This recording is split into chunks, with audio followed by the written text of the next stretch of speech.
새벽 공기가 폐 깊숙한 곳까지 차오르며 몸 안의 가장 낮은 위치를 건드린다. 다시 하루가 시작되었다는 신호처럼 차가운 기운이 팔을 타고 어깨까지 스며든다. 부엌불을 켜는 순간 형광등 특유의 희미한 떨림이 들리고 그 아래에서 식탁 위에 쌓인 고지서들이 잔잔하게 흔들린다. 습기 먹은 종이에서 올라오는 비린 냄새가 코끝을 찌르고 손가락이 종이를 스칠 때마다 눅눅한 결이 손바닥에 달라붙는다. 나는 천천히 의자에 앉아 숨을 고르는데 의자 다리가 삐걱이며 오래된 목재 냄새를 토해낸다. 이런 아침이 반복될수록 내 몸은 마치 한 번도 잠들지 않은 채로 하루를 이어가고 있는 듯한 기분이 든다. 외투 주머니 속에서 휴대폰을 꺼내 화면을 켜자마자 밝아지지 않은 푸른빛이 손등을 스친다. 그리고 그 위에 익숙하디 익숙한 문장이 또 떠 있다. 형, 이번에 진짜 급해. 조금만 도와줘. 나는 한숨 대신 침을 삼키고 화면을 내려놓는다. 숨소리마저 조용한 새벽에는 나조차 내 숨이 방해가 되는 것처럼 느껴진다. 식탁 모서리에 닿은 손가락이 차갑다. 오래된 나무는 밤새 냉기를 머금었다가 아침이 되면 그대로 사람에게 전한다. 그 온기가 아닌 차가움이 내 마음 깊숙한 곳까지 스며드는 듯하다. 신문지 한 장이 바람 없이도 미세하게 떨리는데 그 진동이 마치 내 마음속까지 같이 흔드는 것 같다. 나는 손등을 바라본다. 지난달 동생이 부탁했던 돈을 마련하기 위해 공사장에서 며칠을 더 일했을 때 생긴 상처들이 아직 굳지 않았다. 굳은 살이 터져 갈라진 흔적이 얇은 피막처럼 남아 손끝은 늘 건조하고 갈라져 있다. 젊었을 때는 일이 힘들어도 몸이 먼저 버텼지만 지금은 몸이 먼저 항의한다. 그래도 나는 일한다. 장남이니까. 누가 시킨 것도 아닌데, 누가 당연하다고 말한 것도 아닌데 평생 나는 그 말을 스스로에게 반복해왔다. 그 말은 내 삶을 설명하는 유일한 문장이자 굴레였다. 아버지를 떠올린다. 병실에서 마지막으로 내 손을 잡았을 때 그 손은 아주 미세하게 떨리고 있었다. 아버지는 끝까지 미안하다는 말을 하지 못했다. 평생 말을 아끼던 분이었고 그 침묵은 결국 나에게 책임이라는 이름으로 전달되었다. 나는 그 침묵을 원망하지 않았다. 대신 감당했다. 감당할 수 있을 때까지 감당했고 무너져도 티내지 않고 다시 일어섰다. 형제들이 장례식장을 나가며 남긴 형이 있어서 다행이야라는 말은 칭찬이 아니었다. 그것은 역할 부여였다. 나는 묵묵히 받아들였다. 그렇게 수십 년을 살아오니 어느 순간 나도 모르게 당연히 내가 해야 하는 일이라는 감각이 몸에 깊게 새겨졌다. 손가락 관절마다 그 결이 박혀 있는 느낌이다. 부엌 창문을 여니 새벽 바람이 스친다. 차갑지만 묘하게 살아있다는 느낌을 준다. 나는 이 바람이 좋기도 하고 싫기도 하다. 좋다는 건 숨을 새롭게 만든다는 뜻이고 싫다는 건 또다시 버텨야 하는 날이 시작되었음을 알려주기 때문이다. 싱크대에 놓아둔 컵을 씻으니 세제 냄새가 진하게 올라온다. 물줄기가 금속 싱크대를 때리는 소리가 지저분하게 울리고 그 소리가 오래된 생활의 냄새와 섞여 방 안을 채운다. 수도를 잠그는 손목이 순식간에 묵직해진다. 매번 반복되는 이 동작들이 삶의 전부가 된 것 같아 가끔은 씁쓸하다. 하지만 이쯤 되면 씁쓸함조차 사치다. 내 감정은 항상 뒤로 밀려난 지 오래다. 집을 나설 준비를 하며 거울 앞에 선다. 새벽빛이 거울 위로 희미하게 번져 내 얼굴의 굴곡을 따라 흐른다. 몇 년 사이 늘어난 주름이 별처럼 퍼져 보인다. 새삼스럽게 내가 이렇게 늙었나 하고 생각한다. 하지만 곧바로 생각할 겨를 없다는 마음이 들며 시선을 돌린다. 장갑을 쓰려다 멈춘다. 손등이 너무 아파 장갑 안에서 쓸릴 것 같다.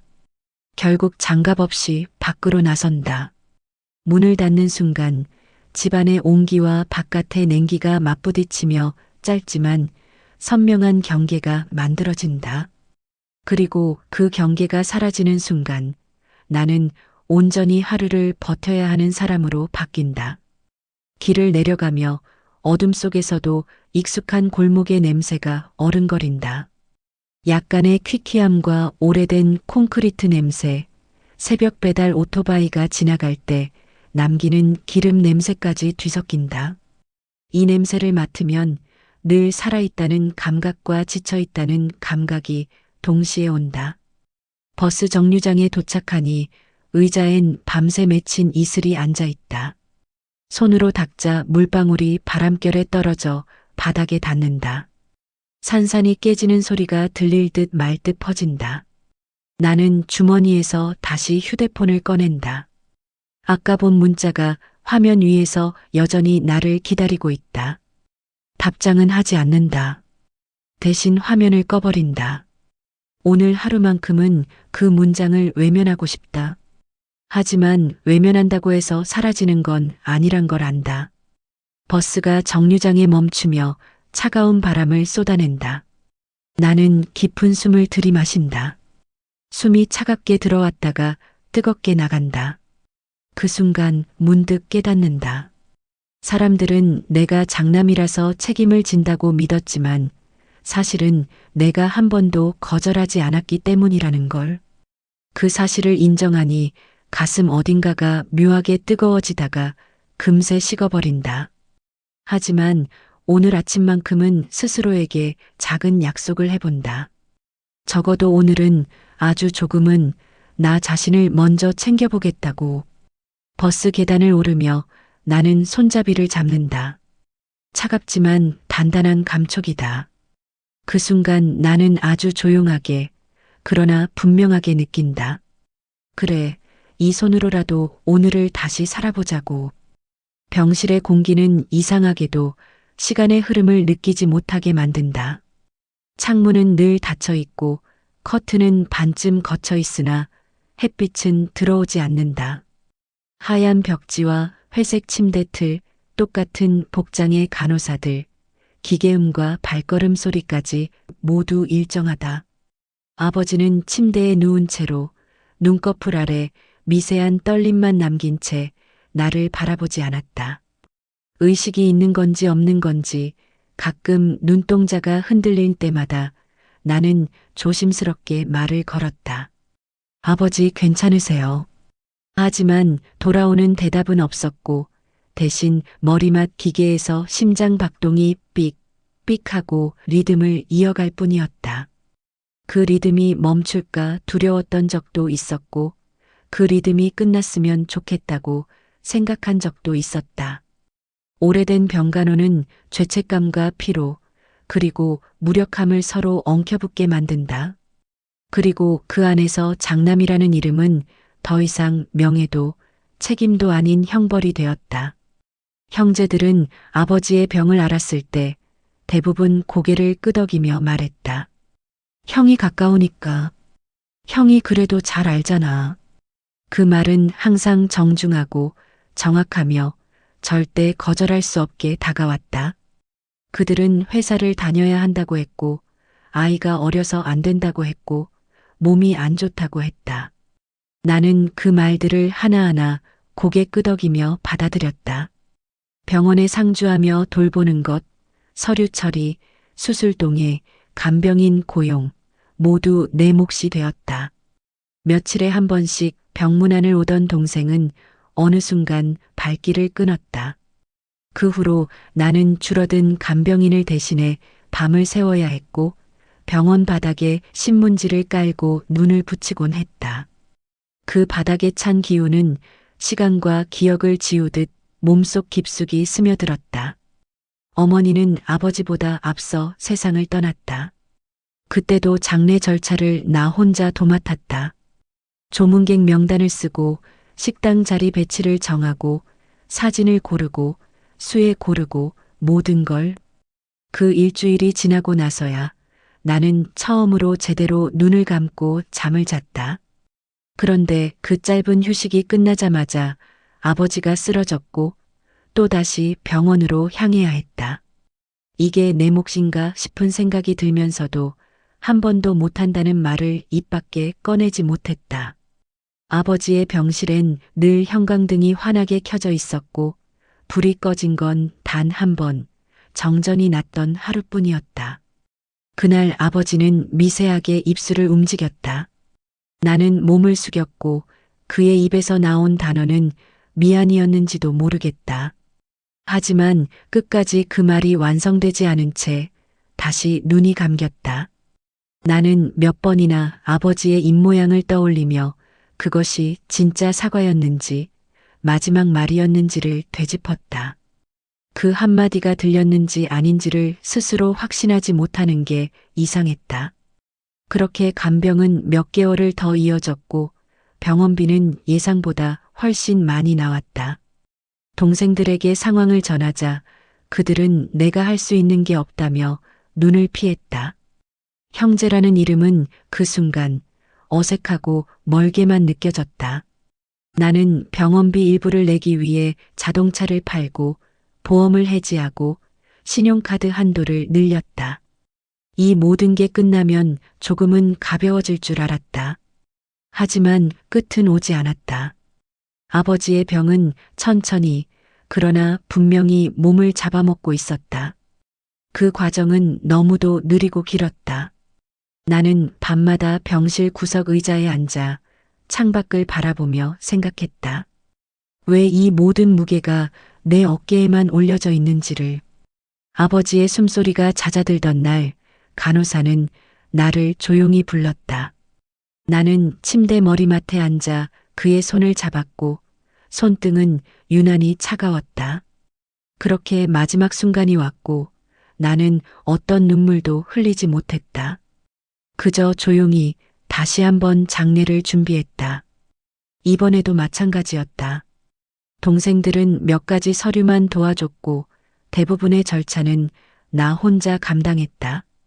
장례식장에서 만난 작은아버지가 내 어깨를 툭 치며 말했다. 내가 장남이라 참 다행이다. 그 말은 내 안에서 오랫동안 메아리 쳤다. 처음엔 인정받는 느낌이었고 이내 어딘가 씁쓸한 체념으로 바뀌었다. 나는 그 말을 한참 곱씹다 마침내 속으로 대답했다. 그래, 나도 한때는 그렇게 생각했다.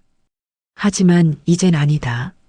아버지의 죽음 이후에도 나는 여전히 병원비 일부를 갚고 있었고 동생의 빚 독촉장이 내 주소로 오고 있었으며 아내는 무표정한 얼굴로 고개를 돌리고 아들은 대화 자체를 피하기 시작했다. 그때서야 느꼈다. 내가 떠안은 건 가족이 아니라 가족이 남긴 짐이라는 걸. 병실을 정리하던 날 창문 틈으로 들어온 햇빛이 병상 한가운데를 비췄다. 나는 마지막 남은 소지품을 담은 상자를 들고 나왔다. 엘리베이터 거울에 비친 내 얼굴은 낯설 만큼 텅 비어 있었다. 병원을 나서며 문득 어릴 적 기억이 떠올랐다. 아버지의 손을 잡고 병원 복도를 걸었던 그날, 나는 아버지를 무조건적으로 믿었고 그 손이 세상을 다 막아줄 줄 알았다. 하지만 이제 그 손은 사라졌고 그 손이 놓은 모든 짐은 내 두 손으로 이어받아야만 했다. 나는 그날 처음으로 문득 이렇게 중얼거렸다. 나는 왜 이 모든 걸 감당하고 있는 걸까? 은행은 늘 차가운 공간이었다. 들어서는 순간부터 공기의 밀도가 달랐다. 햇빛이 없는 형광등 불빛 아래 대기표가 찍히는 소리만이 공간을 가르고 있었다.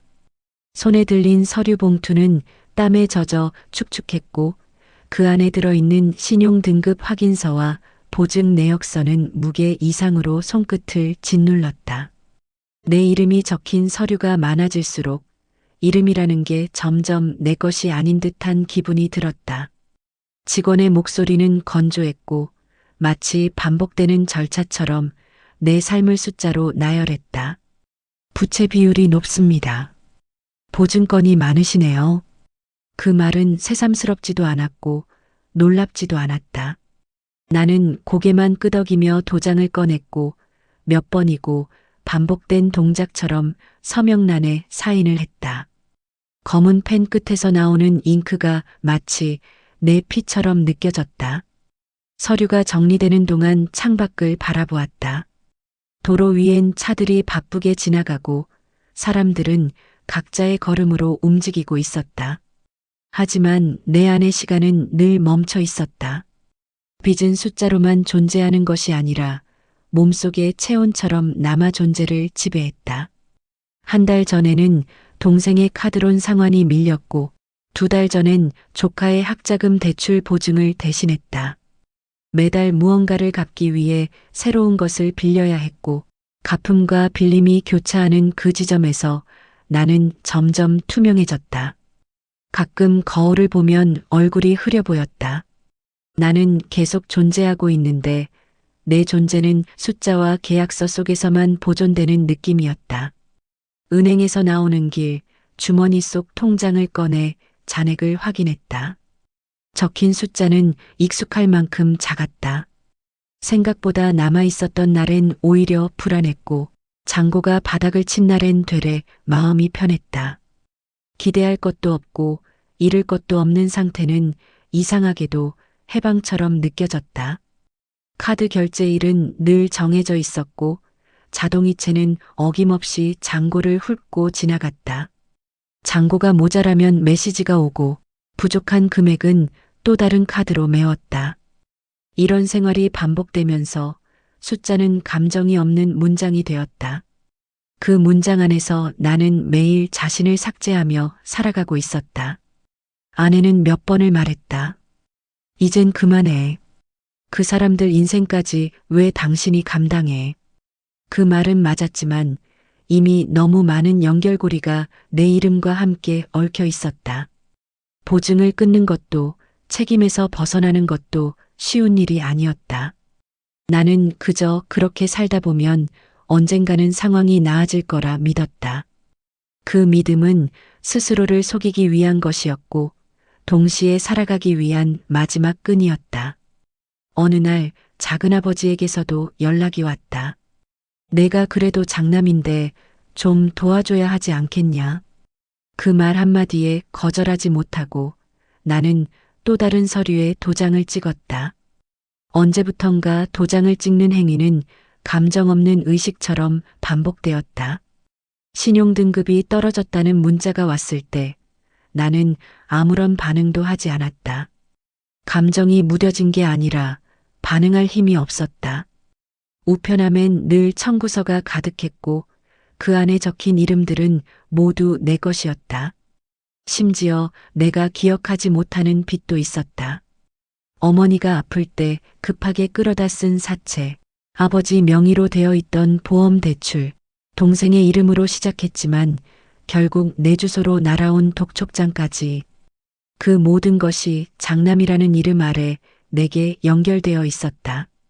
나는 언제부터 내 이름이 이렇게 무겁게 변했는지 도무지 기억나지 않았다.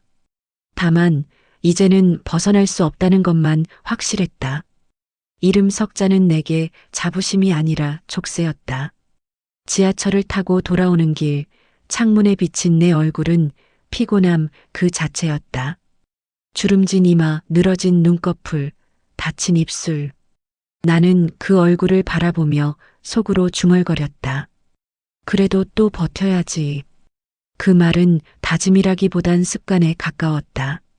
습관은 언제나처럼 다음 달에 카드값을 준비하게 만들었고 다음 달의 카드값은 다시 또 누군가의 부탁을 떠올리게 만들었다. 그 부탁은 이름 뒤에 붙는 형이라는 말로 포장되었고 그 말은 언제나 가장 무거운 짐을 내게 안겼다. 나는 그렇게 매달 숫자를 지우며 나를 잃어가고 있었다. 식탁 위 국그릇에서 김이 올랐다. 된장국은 조금 작고 반찬은 평소보다 단출했다. 고요한 아침, 숟가락 부딪히는 소리가 유일한 대화였다. 동생은 벽 쪽에 기대 앉아 상추쌈을 씹고 있었고 아내는 말없이 밥만 뜨고 있었다. 나는 그 침묵을 견디는 법을 이미 오래전에 익혔다. 그런데 동생이 갑자기 말했다. 형, 나 이번에 진짜 마지막이야. 이것만 좀 도와줘. 숟가락을 든 아내의 손이 미세하게 떨리며 멈췄고 국물방울이 밥 위에 떨어졌다. 나는 반사적으로 고개를 끄덕였다. 말을 꺼내기 전에 이미 몸이 반응했다. 그러자 아내는 조용히 젓가락을 내려놓고 자리에서 일어났다. 동생은 뻔뻔했다. 고맙다는 말도 하지 않았고 미안하다는 말도 없었다. 다 갚고 나면 꼭 보답할게. 그 말은 매번 달랐고 동시에 매번 같았다. 나는 그 문장을 수없이 들었다. 하지만 한 번도 보답을 받은 적은 없다. 대신 늘어나는 건 내 신용 조회 기록과 아내의 한숨뿐이었다. 그날 이후 아내는 식탁에 먼저 앉지 않았다. 반찬을 준비해 놓고 방으로 들어갔다. 식탁엔 나 혼자 앉아 김 빠진 된장국을 시켜 먹었다. 며칠 후 아내는 조용히 내게 봉투 하나를 내밀었다. 이건 생활비에서 조금씩 뺀 거야. 당신 이름으로 해놔. 그 안에는 통장 한 권과 도장, 그리고 작은 메모지가 들어 있었다. 메모지에는 당신을 위해 쓰길 바라라고 적혀 있었다. 그 문장을 보고 나는 이상하게 마음이 불편했다. 나를 위한 돈이라는 것이 오히려 나를 작아지게 만들었다. 왜 이런 거리라는 말이 입에서 맴돌다 멈췄다. 그녀는 조용히 고개를 돌렸다. 그리고 말없이 부엌 행주를 손에 쥐고 싱크대에 묵묵히 섰다. 나는 그 뒷모습을 오래 바라보다 시선을 거두었다. 밤이 되면 아내는 불을 끄고 먼저 누웠다. 내가 방에 들어가면 이미 눈을 감고 있었다. 우리는 하루 종일 단 한마디도 하지 않는 날이 많아졌다. 하지만 그 침묵은 비난도 분노도 아니었다. 단지 지친 사람이 더는 말을 하지 않는 상태였다. 나는 그 침묵의 무게를 똑같이 견디고 있었다. 가끔 아들이 묻곤 했다. 왜 맨날 삼촌들 도와줘? 나는 그 질문에 똑바로 대답해 본 적이 없었다. 대신 말없이 웃었고 아들은 고개를 갸웃하다 방으로 들어갔다. 집안에 흐르는 공기가 서서히 변해갔다. 예전엔 웃음이 있었고 종종 라디오가 흘러나왔고 아내는 밥을 하며 콧노래를 불렀다. 지금은 조용하다. 가끔은 냉장고 모터 돌아가는 소리마저 크게 들릴 정도다. 나는 아침에 눈을 뜨면 가장 먼저 오늘 갚아야 할 돈을 떠올린다. 그리고 둘째는 무엇을 부탁할지, 막내는 또 어떤 일이 생겼는지를 가늠한다. 가족이란 이름 아래 벌어지는 일들 중 나를 위한 건 단 하나도 없었다. 그런데 나는 그 사실을 받아들이는 법을 너무 빨리 배워버렸다. 그건 아마도 스스로를 포기하는 방법이기도 했다. 주말 오후 오랜만에 가족들이 모인 날이었다. 막내가 술에 취한 얼굴로 말했다. 형은 진짜 잘 버텨. 형 아니었으면 우리 다 끝났어. 그 말에 식탁 주변에서 웃음이 퍼졌지만 나는 웃지 못했다. 그 말은 칭찬이 아니라 선언 같았다. 너는 버텨야만 한다는 선언. 아내는 말없이 나를 바라보다 고개를 떨궜다. 나는 물컵을 집어들고 천천히 입을 축였다. 그리고 아무 말도 하지 않았다. 밤이 깊어지자 동생들은 돌아갔다. 거실엔 비워진 맥주캔과 젓가락 몇 개만 남아 있었다. 나는 그것들을 정리하다 말고 멈춰섰다. 불 꺼진 방 안에서 아내가 조용히 말했다. 이제 그만 당신 것도 좀 챙겨. 그 말은 명령도 부탁도 아니었고 그저 문장 하나였다. 나는 가만히 그 말을 머릿속에 되새겼다. 무언가가 마음속에서 무너지고 있었다. 그리고 동시에 아주 작게, 아주 천천히 무언가가 움트고 있었다. 나 자신이라는 감각. 그게 아직도 남아있다는 사실이 조금 놀라웠다. 새벽 햇빛이 부엌 창문을 비스듬히 스치고 지나간다. 평소보다 더 차갑고 얇게 파고드는 빛이었다. 식탁 위에 놓아둔 휴대폰이 진동을 울리며 미세하게 떨렸고 나는 설거지하던 손을 멈춘 채 화면을 바라보았다. 집주인이라는 이름이 뜨는 순간 심장이 한 박자 느리게 뛰었다. 받기 전부터 무슨 내용인지 이미 알고 있었다. 예감은 오래전부터 내 어깨 위에 눌러앉아 있었다. 통화 버튼을 누르자마자 들려온 목소리는 무심하고 단단했다. 전세금 돌려드리기 어렵게 됐습니다. 그 한 문장은 하루가 무너지는데 충분했다. 나는 말문이 막히고 눈앞의 세제가 허옇게 번지는 느낌이 들었다.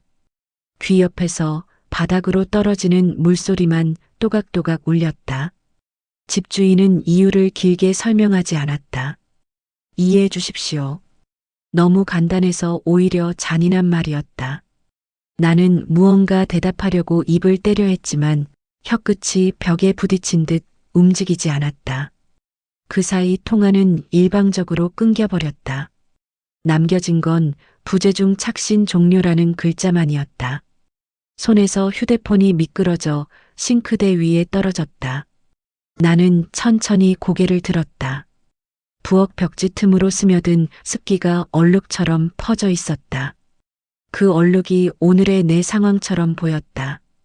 조용했지만 빠르게 번지고 있었다. 물이 떨어지는 소리가 이상할 정도로 커졌다. 내가 아니라 집이 먼저 울고 있는 것 같았다. 그 작은 물소리를 듣고 아내가 방에서 나왔다. 무슨 일이야? 나는 대답할 말을 찾지 못하고 그저 휴대폰 화면만 가리켰다. 아내는 화면을 보자마자 표정이 굳어갔다. 유리컵에 물을 따라서 마시는 동작조차 힘겨웠다. 목구멍을 타고 내려가는 냉기가 오히려 속을 얼어붙게 했다. 아내는 천천히 의자에 앉더니 아무 말도 하지 않았다. 한참 동안 그 조용함이 집안을 가득 채웠다. 그 침묵은 비난도 위로도 아니었다. 현실이라는 커다란 돌덩이가 식탁 위에 덩그러니 놓인 듯한 침묵이었다. 아내의 손가락이 식탁을 툭툭 두드렸다. 그 손끝에는 지친 흔적이 가득했다. 나는 그 손끝을 바라보다 고개를 떨궜다. 내 어깨 위에서 무너지는 소리가 들리는 것 같았다. 점심 무렵 집안 공기는 더 무거워졌다. 아내는 빨래를 널어야 한다며 밖으로 나갔고 나는 혼자 거실에 앉아 벽시계를 바라보았다. 초침이 찍찍거리며 움직이는 게 유난히 크게 들렸다. 마치 나에게 현실을 반복해서 알려주려는 모양이었다. 동생에게 전화를 걸어볼까 고민했지만 그들이 해줄 수 있는 말은 이미 알고 있었다. 형, 미안한데 나도 여유가 없어. 그 말은 이젠 동정도 미안함도 느껴지지 않았다. 그저 반복되는 소음일 뿐이었다. 나는 문득 아내의 슬리퍼 소리가 들리던 아침을 떠올렸다. 조용히 움직이는 그녀의 걸음과 식탁 위에 놓인 따뜻한 물컵. 이 작은 집은 늘 아내의 손길로 유지되어 왔다. 그런데 그 손길도 지쳐 있었다. 어떤 날은 밥을 하다 말고 주저앉았고 어떤 날은 눈물을 보이지 않으려고 웃었다. 나는 그 모든 순간을 보면서도 아무것도 달라지지 않는 현실을 그냥 버텼다. 버티는 게 내 몫이라고 생각했다. 하지만 이제는 버티는 것마저 무너져 내리고 있었다. 저녁이 되자 아내가 조용히 말했다. 우리 당분간 다른 데로 가야 할지도 몰라. 그 말은 마치 이 집이 천천히 퇴색되어 가는 소리를 직접 들려주는 것 같았다. 아내의 목소리는 담담했지만 그 안에 스며든 떨림은 숨길 수 없었다. 나는 아무 말도 하지 못한 채 고개만 끄덕였다. 손가락이 미세하게 흔들리고 있었다. 예전엔 무거운 짐을 들던 손이었는데 이젠 작은 종이 한 장에도 흔들리고 있었다. 그 손을 바라보며 나는 생각했다. 이 손으로 지켜낸 게 무엇이었을까? 밤이 깊어갈수록 집 내부의 모든 소리가 크게 울렸다. 냉장고 모터가 켜지는 소리, 창문 틈새로 들어오는 바람, 가끔 벽에서 또각또각 떨어지는 소금기. 그 소리들이 모여 집 전체가 이제 그만하라고 말하는 듯 했다. 나는 얇은 이불을 덮고 천장을 응시했다. 천장에 오래된 얼룩이 서서히 퍼져 있었다. 그 얼룩은 낮보다 더 짙어져 있었고 내 삶이 지금 어디까지 밀려와 있는지 알려주는 듯 했다. 눈꺼풀을 감아도 그 얼룩이 지워지지 않았다. 나는 조용히 속으로 중얼거렸다. 이젠 정말 끝이구나. 아내가 짐을 끌어냈던 그날, 집안 공기는 유난히 차가웠다. 바람이 분 것도 아니었는데 발끝에서부터 한기가 올라왔다. 거실 바닥에 캐리어 바퀴가 긁히는 소리가 길게 이어졌다. 그 소리는 벽을 타고 천장까지 퍼져 집 전체를 깨우는 듯했다. 나는 그 소리를 들으며 손을 어디에 두어야 할지 몰랐다. 손바닥은 축축했고 손끝은 얼어붙은 것처럼 감각이 없었다. 아내는 옷 몇 벌을 접어 캐리어에 넣으며 말했다. 우리 좀 쉬자. 그 말은 이별의 문장이 아니었지만 이별보다 더 아팠다. 나는 말없이 문간에 기대섰고 아내의 어깨가 미세하게 흔들리는 걸 보았다. 그 작은 떨림이 오래된 집의 균열처럼 마음을 갈랐다.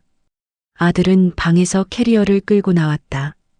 지퍼가 닫히는 소리, 바퀴가 바닥을 스치는 소리, 그 모든 소리가 나를 향한 비난처럼 들렸다. 아빠, 잠시만 엄마랑 살다 올게. 아들의 목소리는 떨리지 않았지만 눈동자는 어딘가 불안해 보였다. 나는 무슨 말을 해야 하는지 알지 못했다. 머릿속엔 수천 개의 문장이 떠올랐지만 어떤 것도 입 밖으로 나오지 않았다. 대신 건조한 숨 한 번이 길게 새어나왔다. 아들은 그 숨소리가 불편한 듯 눈을 피했다. 나는 그 눈길에서 이미 모든 게 끝났음을 느꼈다. 아내가 신발을 고쳐 신으며 마지막으로 말했다. 책임만 지며 살다가 당신은 당신을 잃었어. 그 말은 담담했지만 오래된 상처 위에 다시 칼을 얹는 듯했다. 나는 아무 말도 하지 못했고 아내는 문을 열었다. 문이 열리는 순간 차가운 외풍이 안으로 밀려왔다. 그 바람이 내 얼굴을 스치며 오래된 내 삶의 잔해들을 쓸고 지나갔다. 아내와 아들은 천천히 계단을 내려갔다. 그들의 발자국이 점점 멀어지고 결국 아무 소리도 들리지 않았다. 문틈에서 흔들리던 바람 소리만 남았다. 나는 문고리를 잡은 채 한동안 손을 떼지 못했다. 거실에 돌아왔을 때 집안은 지나치게 넓어 보였다. 늘 좁다고 생각했던 이 공간이 이제는 텅 빈 창고처럼 울렸다. 식탁엔 아침에 먹다 만 반찬이 그대로였고 접시 옆에 놓인 수저는 차갑게 식어 있었다. 나는 의자에 조심히 앉았다. 의자 다리가 삐걱이며 길게 고통스러운 소리를 냈다. 그 소리는 내가 아니라고 말해도 이미 오래전부터 알고 있었던 진실을 다시 들려줬다. 집은 우리 가족을 붙잡고 있지 않았다는 것. 붙잡으려던 건 나 혼자였다는 것. 그리고 결국 내가 가장 처음 놓였다. 커튼 틈으로 햇빛이 들어왔지만 빛은 따뜻하지 않았다. 먼지 사이로 흩어지는 그 빛은 메말랐고 뿌옇고 어딘가 낯설었다. 나는 식탁 위에 손을 올렸다. 손등에 남아있던 작은 상처들이 눈에 들어왔다. 그 상처들은 공사장에서 생긴 것도 날카로운 것에 베인 것도 아니었다. 장기간의 피로와 책임이 만든 상처였다. 나는 손가락을 구부렸다 펴보았다. 손목이 아찔하게 저렸다. 이제는 펜 하나를 드는 것도 무겁다고 느껴지는 날이 많아졌다. 그 무게는 단순히 몸의 무게가 아니라 내 삶 전체의 무게였다. 잠시 후 집안에 침묵이 내려앉았다. 에어컨도, TV도, 냉장고 모터도 멈춘 것처럼 느껴졌다. 나는 그 정막 속에서 오래된 기억을 꺼내 들었다. 아내와 처음 집을 계약하던 날, 아들은 이 집 거실에서 처음 걷기 시작하던 날, 작고 평범한 행복들이 곳곳에 박혀 있었다. 하지만 나는 그 기억 위에 다른 것들을 얹었다. 동생의 빚, 아버지 병원비, 작은아버지의 보증, 그리고 나 자신을 끝없이 소모시키는 삶. 행복이 사라진 것이 아니라 내가 직접 덮어버린 것이었다. 해가 저물 무렵 창문에 노을이 번졌다. 붉은 빛이 벽지를 타고 내려와 바닥에 엷게 깔렸다. 집안 공기는 낮보다 더 조용해졌다. 나는 천천히 숨을 들이마셨다. 그 숨이 폐 깊숙이 가라앉는 느낌이 들었다. 그리고 아주 천천히 깨달았다. 아내와 아들은 떠난 것이 아니라 오랫동안 버티던 자리를 내려놓은 것이라고. 떠나야만 살아남을 수 있었던 건 그들이었다. 남겨진 건 내가 아니라 내가 만든 그림자뿐이었다. 밤이 찾아왔을 때 조명은 켜지지 않았다. 어둠이 집안을 가득 채웠다. 나는 벽에 기대어 조용히 앉았다. 손끝은 여전히 떨렸지만 마음은 이상하게도 고요했다. 무너진 삶의 잔해 위에서 처음으로 느껴지는 고요였다. 그 고요는 두려움도 해방도 아니었다. 그저 더 이상 잃을 것이 없다는 사실이 만들어낸 공백이었다. 나는 천장을 바라보며 눈을 감았다. 그리고 오래 묵혀둔 한 문장을 속으로 삼켰다.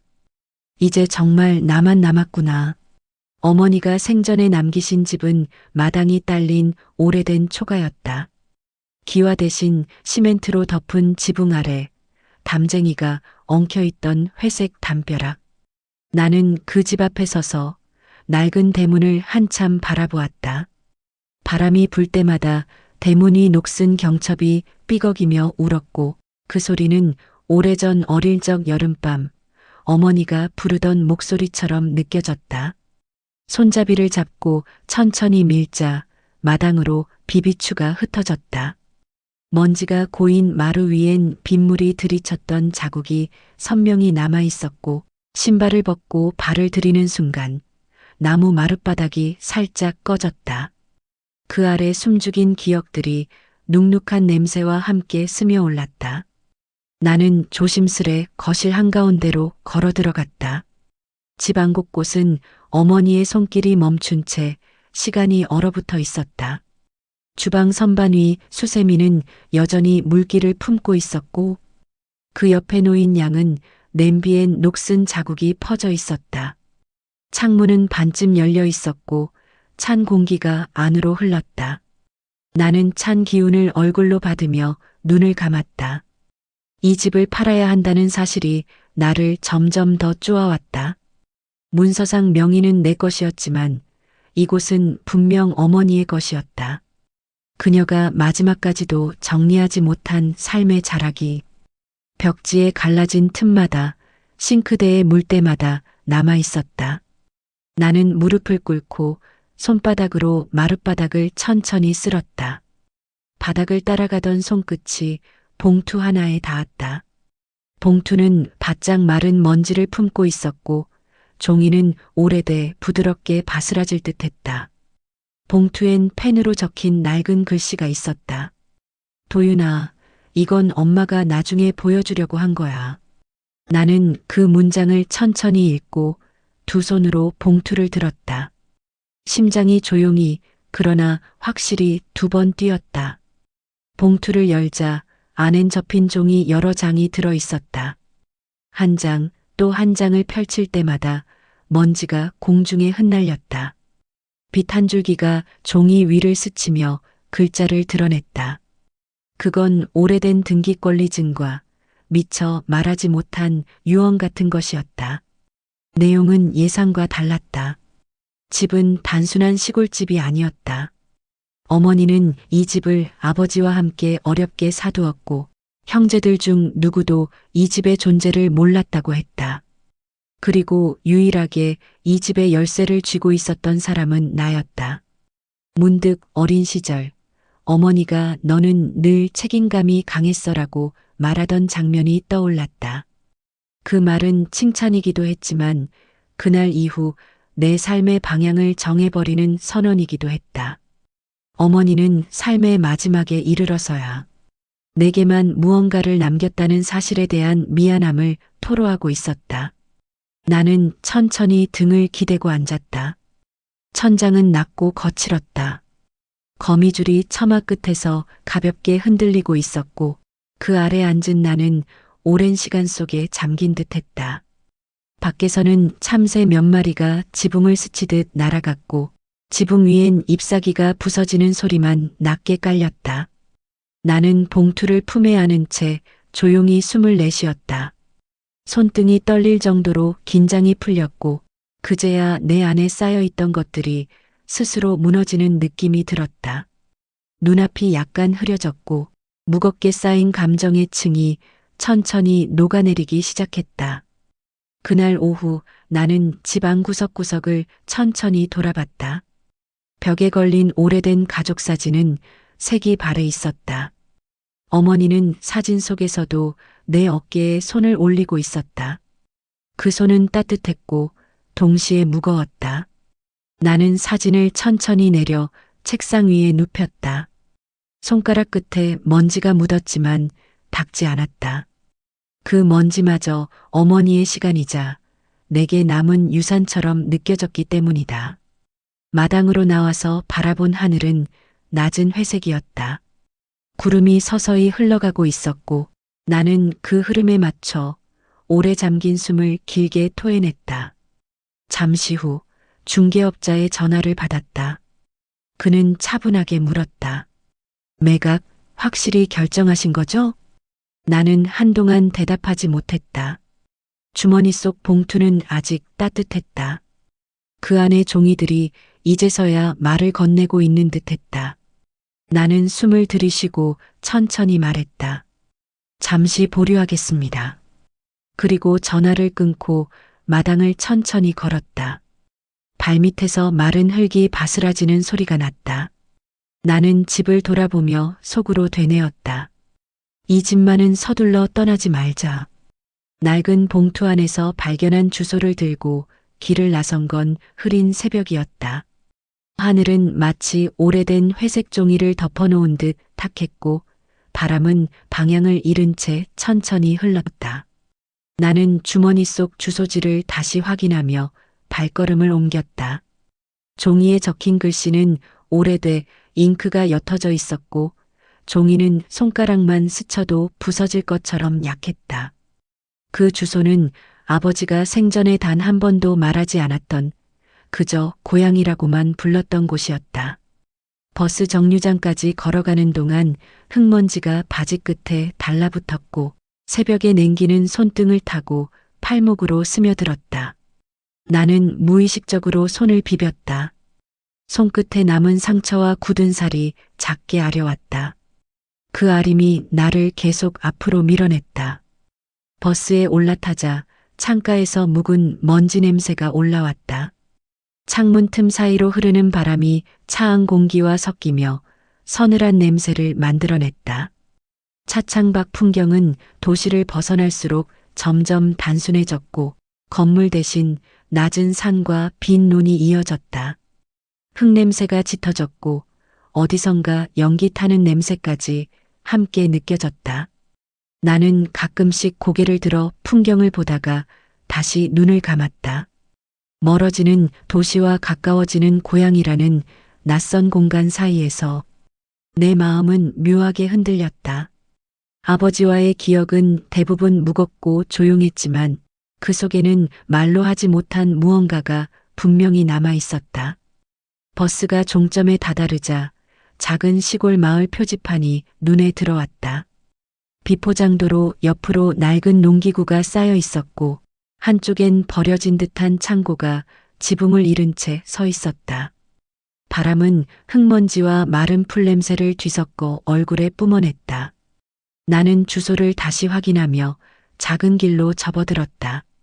길 양옆에는 오래된 감나무가 가지를 늘어뜨리고 있었고 감 몇 개가 바닥에 떨어져 말라붙어 있었다. 그 말라붙은 감이 발에 닿아 부서지는 소리가 났다. 그 소리는 오래된 기억이 부서지는 소리처럼 들렸다. 나는 천천히 걸음을 멈추고 숨을 들이마셨다. 심장 박동이 귀 옆에서 고요하게 울렸다. 주소가 가리키는 곳은 마을 외곽의 작은 언덕이었다. 언덕으로 오르는 좁은 계단은 이끼가 잔뜩 끼어 있었고 발을 잘못 디디면 미끄러질 만큼 젖어 있었다. 손을 난간에 올리자 차가운 금속 느낌이 손바닥을 찔렀다. 몇 걸음 오르자 작은 집 한 채가 모습을 드러냈다. 벽은 회색 시멘트였고 지붕은 오래돼 군데군데 금이 가 있었다. 그 금 사이로 빗물이 들어간 흔적이 깊게 배어 있었다. 창문에는 얇은 먼지층이 쌓여 있었고 문고리엔 거미줄이 살짝 걸려 있었다. 나는 문 앞에서 한동안 아무 말도 하지 않은 채 서 있었다. 손을 들어 문고리를 잡았다. 문고리는 생각보다 가벼웠고 오래된 금속 냄새가 손에 묻었다. 문을 조금 밀자 삐걱거리는 소리가 길게 울려 퍼졌다. 집안은 계절이 멈춰 있는 듯 차가웠고 공기엔 오래된 종이와 습기 섞인 냄새가 가득했다. 나는 손으로 코를 가리고 천천히 방 안으로 들어갔다. 햇빛이 거의 들어오지 않아 방 안은 반쯤 어둠 속에 가려져 있었다. 그 한가운데 낡은 나무 상자가 놓여 있었다. 상자에는 자물쇠가 없었고 그냥 뚜껑만 얹혀 있었다. 나는 상자 앞에 쪼그려 앉아 손끝으로 천천히 뚜껑을 밀었다. 뚜껑이 열리는 순간 먼지가 공기 중에 흩어졌다. 빛이 먼지 사이를 스치며 작은 입자들이 반짝였다. 상자 안에는 오래된 문서들이 접힌 채 쌓여 있었고 한쪽에는 작은 노트 한 권이 정갈하게 묶여 있었다. 나는 노트를 조심스럽게 꺼냈다. 표지가 햇빛에 발의 색이 흐려져 있었고 모서리는 손톱으로 누르면 부서질 것처럼 약해져 있었다. 노트 첫 장을 펼치자 아버지의 글씨가 보였다. 그 글씨는 삐뚤삐뚤했지만 힘이 있었다. 나는 손가락으로 그 글씨를 천천히 더듬었다. 글씨는 이렇게 시작하고 있었다. 도윤아, 이걸 보는 날이 오면. 그 문장은 오래 묵혀둔 숨처럼 내 가슴을 눌렀다. 아버지가 나에게 남긴 첫 번째 문장이자 평생 듣지 못했던 아버지의 진짜 목소리 같았다. 나는 입술을 깨물고 다음 문장을 읽기 시작했다. 그 안에는 가족이 몰랐던 이야기, 아버지가 평생 숨겨온 선택들, 그리고 내가 떠안아온 모든 책임의 근원이 적혀 있었다. 손끝이 떨렸다. 내가 알고 있던 아버지의 삶이 천천히 뒤집히고 있었다. 순식간에 방 안의 공기가 무겁게 내려앉았다. 나는 노트를 덮고 상자 옆에 조용히 내려놓았다. 손바닥엔 먼지가 묻었고 손가락엔 미세한 떨림이 남았다. 집안을 둘러보니 더는 아버지의 그림자가 아니라 그가 감춰두었던 진실이 곳곳에 박혀 있는 것처럼 보였다. 나는 천천히 숨을 들이마셨다. 숨이 깊게 들어왔다가 한 번에 무너져 내렸다. 그리고 그 숨 사이에서 깨달았다. 이 집에 찾아온 건 단순히 봉투 때문이 아니라 내가 잃어버린 삶의 결을 되찾기 위해서라는 걸. 나는 천천히 아주 조용히 상자를 다시 닫았다. 상자 안의 서류는 생각보다 많았다. 나는 조심스레 하나씩 꺼내 펼쳤다. 모두 오래된 종이였고 어떤 건 습기를 머금어 가장자리가 일그러져 있었다. 먼지를 털어내자 잉크 냄새와 종이 곰팡이 냄새가 섞여 코끝을 찔렀다. 햇살은 창틈 사이로 좁게 들어와 종이 위의 글자들을 겨우 드러내고 있었다. 그 안엔 아버지가 남긴 계약서, 증명서, 통지문, 그리고 직접 쓴 노트들이 섞여 있었다. 손끝이 문서를 더듬으며 지나갈 때마다 이상하게도 가슴이 조여왔다. 말없이 고개를 숙인 채 글을 읽어내려갔다. 그리고 어느 순간 나는 숨을 들이마신 채 멈춰버렸다. 단어 하나가, 문장 하나가 내 평생의 그림자를 송두리째 바꾸고 있었다. 보증 책임은 큰아들 도윤이 앞으로 처리한다. 그 문장이 적힌 한 문서엔 아버지의 서명과 도장이 찍혀 있었다. 그 옆엔 작은 글씨로 장남으로서 역할을 분명히 함이라는 문장이 덧붙여져 있었다. 나는 몇 번이고 그 문장을 읽었다. 처음엔 이해가 되지 않았고 이내 믿기지 않았다.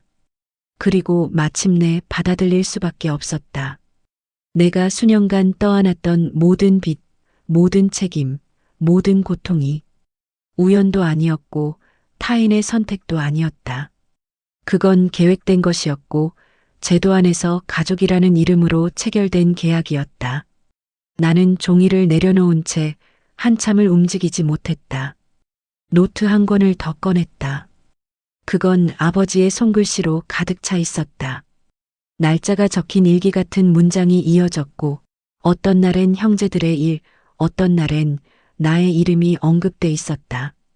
도윤이는 어릴 때부터 말이 없었다.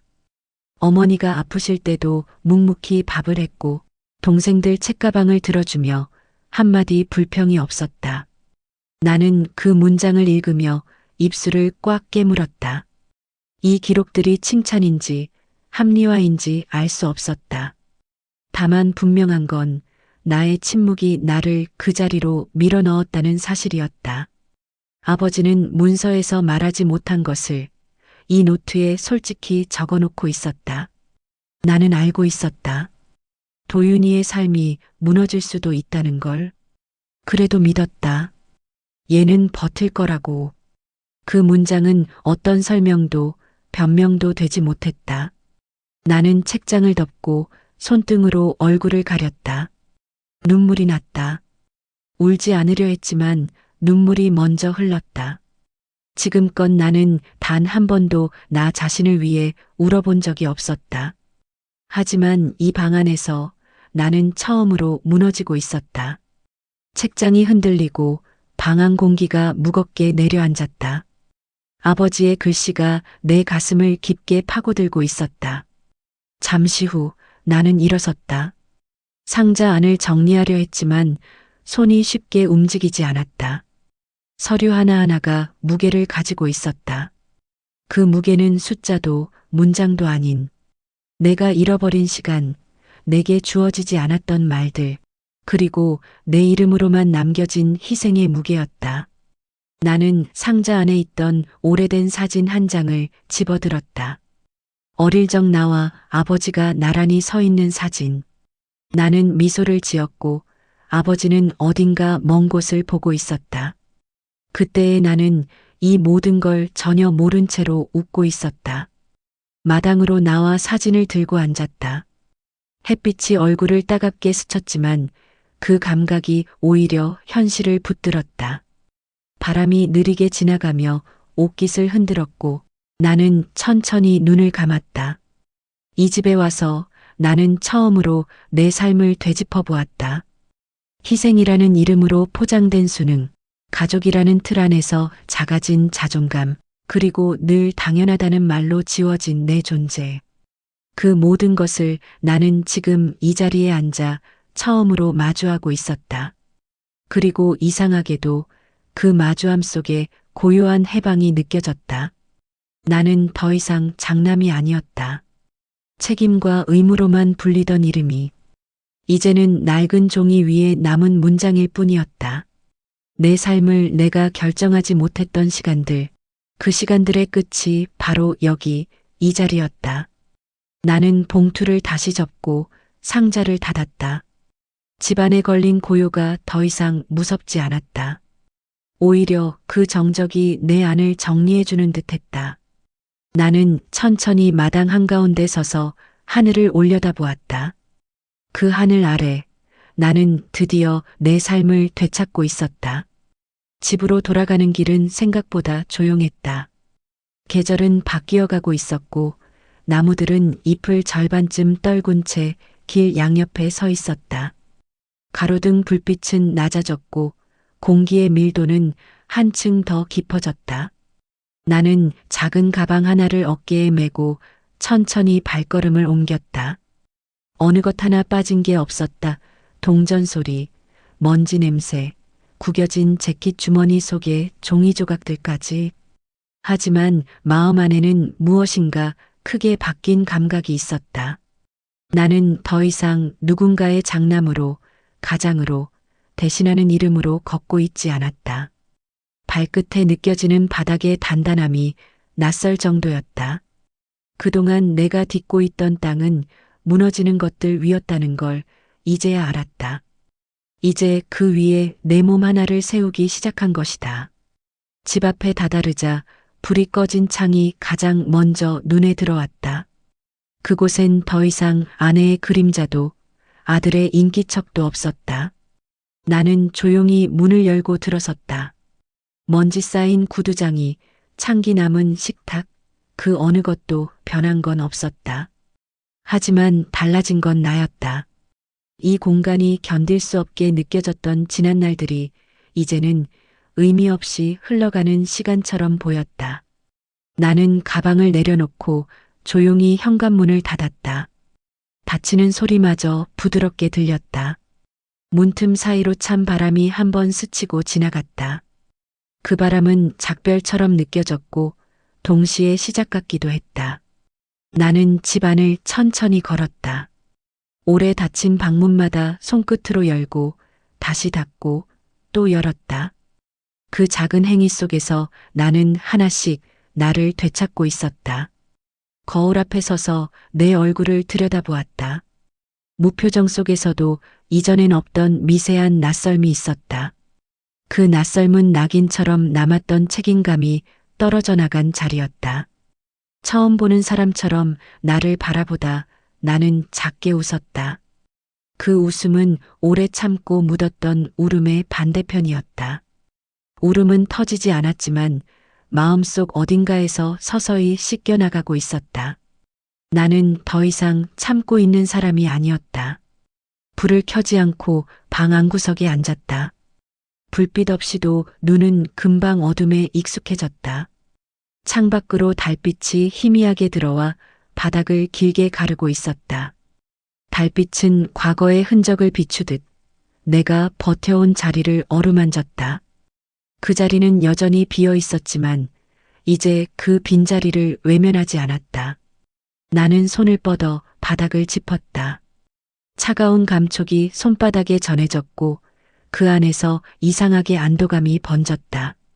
그저 바닥 하나 제대로 짚는 일조차 그동안은 내게 허락되지 않았던 행위였다는 걸 깨달았다.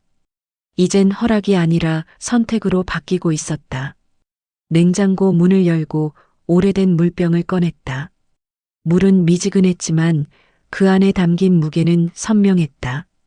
나는 천천히 물을 마셨다. 목을 타고 흘러내리는 그 감각이 처음처럼 낯설게 다가왔다. 이제는 물 한 잔도, 잠 한숨도, 고요한 시간도 누구에게 양보하지 않아도 된다는 사실이 가슴 한가운데를 적셨다. 내 안에서 울리던 모든 타인의 목소리가 조용해졌다. 이름을 불러주던 동생들, 부탁을 던지던 친척들, 무심한 형이라는 말들, 가장이라는 지칭. 그 모든 단어들이 내 어깨에서 하나씩 떨어져 나갔다. 몸이 한결 가벼워졌다. 창문을 열었다. 차가운 밤 공기가 한꺼번에 들이쳤다. 그 냄새 속엔 흙냄새, 먼지 냄새, 낙엽 타는 냄새가 뒤섞여 있었다. 나는 그 냄새를 깊게 들이마셨다. 언젠가 어린 시절 아버지의 옷에서 났던 냄새와 닮아 있었다. 나는 그 기억을 거부하지 않았다. 오히려 인정하고 품었다. 그래야만 이제 진짜 나의 시간을 시작할 수 있을 것 같았다. 나는 잠시 눈을 감고 천천히 입을 열었다. 이제 내 이름으로 살아볼게요. 다음 날 아침 눈을 뜬 시간은 평소보다 늦었다. 새벽같이 일어나 준비하던 루틴은 사라졌고 대신 해가 창틀 위로 넘실거리는 고요한 풍경이 나를 깨웠다. 나는 더 이상 누군가를 대신하지 않았다. 식탁에 앉아 조용히 차를 우렸다. 김이 피어오르는 찻잔을 바라보며 문득 마음이 따뜻해지는 걸 느꼈다. 이제는 하루를 견디는 사람이 아니라 하루를 시작하는 사람이 되고 싶었다. 그 마음이 나를 다시 일으켜 세웠다. 지금부터의 삶은 빼앗기는 것이 아니라 조용히 묵묵히 되찾는 시간일 것이다. 나는 천천히 문을 열고 밖으로 나섰다. 해가 낮게 떠 있었고 바람은 가볍게 귓불을 스쳤다. 나무 위에 남은 마지막 잎이 천천히 땅으로 떨어졌다. 그 잎이 땅에 닿는 소리는 들리지 않았지만 분명히 무언가를 말하고 있었다. 나는 그 조용한 낙하를 바라보며 입술을 다물었다. 이제 말보다 침묵으로 증명할 시간이었다. 버티는 삶이 아니라 선택하는 삶. 나는 다시 걷기 시작했다. 천천히 그러나 분명하게. 내 이름으로, 내 발걸음으로.